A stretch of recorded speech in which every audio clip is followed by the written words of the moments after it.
సముద్ర తీరంలో సీమోను అనే యువకుడు నివసించేవాడు.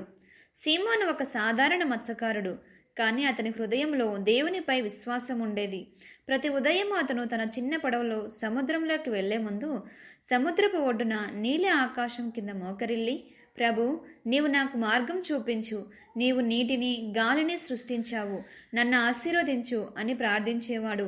ఒక సంవత్సరము గ్రామాన్ని ఒక విచిత్రమైన సమస్య తాకింది. సముద్రంలో చేపలు అస్సలు దొరకడం లేదు.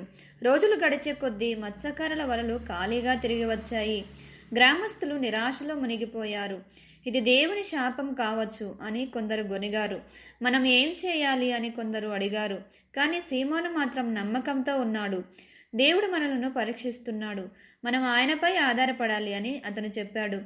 ఒక రాత్రి సీమోను నిద్రిస్తుండగా కలలో ఒక ప్రకాశవంతమైన కాంతి కనిపించింది. ఒక స్వరము ఇలా అన్నది, సీమోను, నీ పడవ సముద్రంలోని లోతైన ప్రాంతానికి తీసుకెళ్ళు. అక్కడ నీవు నా ఆశీర్వాదాన్ని కనుగొంటావు. సీమోను ఉలికిపడి మేల్కొన్నాడు. అతని హృదయము ఉత్సాహంతో నిండిపోయింది.